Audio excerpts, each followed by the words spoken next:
Bonjour, en ce mercredi 21 octobre 2020, se tenait à 14 h à Angoulême un hommage en mémoire à Samuel Paty, professeur décapité. Nous avons par ailleurs tenté d'interroger M. Bonnefond, maire d'Angoulême, qui a refusé, protestant n'avoir pas le temps. Nous vous laissons donc découvrir nos images.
Accepteriez-vous de répondre à quelques questions concernant le média indépendant?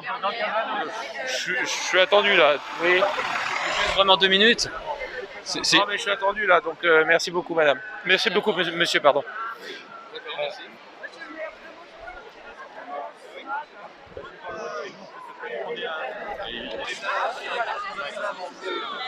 Je m'attendais à un sitting, je m'attendais à une prise de parole au moins des syndicats, des enseignants.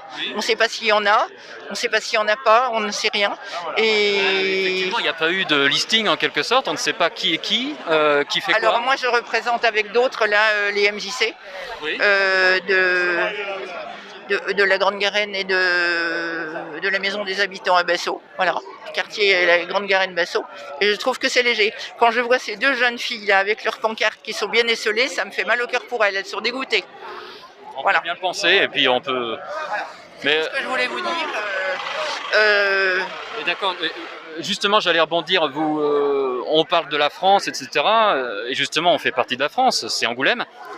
Vous le vivez comment d'un point de vue communal, tout ce qui se passe? De toute façon, on le vit très mal. Hein. C'est normal. Qu'est-ce que vous voulez faire? On exploite des gens qui sont faibles déjà, parce que il n'a peut-être pas fait ça tout seul. La preuve, puisqu'il y a quand même des gens qui sont en garde à vue, et donc je trouve que ils exploitent des gens qui sont pas nets, quoi, qui sont faibles, et puis qui se laissent entraîner dans des affaires complètement abracadabrantes.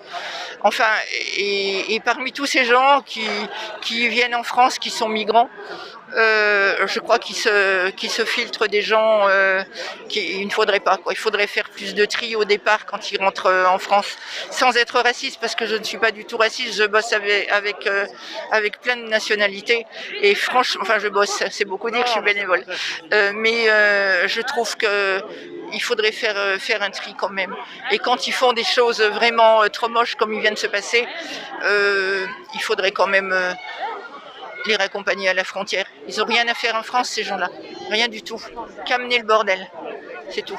Enfin, c'est mon point de vue. C'est pas du racisme, c'est de l'objectivité. Hein, parce qu'on va en avoir de plus en plus de gens comme ça on n'est plus en sécurité nulle part. On va sur un trottoir, on se trouve là au mauvais endroit, au mauvais moment. Regardez ce qui s'est passé à Nice il y a 5 ans. Hein, c'était l'horreur. Enfin, puis au Bataclan, tout ça. Voilà quoi. Alors quand je trouve que non, il y a quand même quelque chose qui ne va pas. Voilà. Laxisme du gouvernement aussi. Hein. Ah ben, on peut le voir peut-être à plus... Laxisme du gouvernement. Hein. Oui. On peut le voir à petite échelle. Nous avons essayé de parler au maire, il a refusé visiblement. Oui, est-ce que vous avez pu lui parler? Non.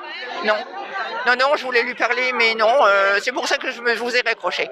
Oui, Voilà. oui, Parce que pense qu'on lui, a besoin, oui. et puis lui, il fait partie, enfin, ancien républicain, il fait partie un peu de la République en marche. Maintenant, il a eu le soutien quand même.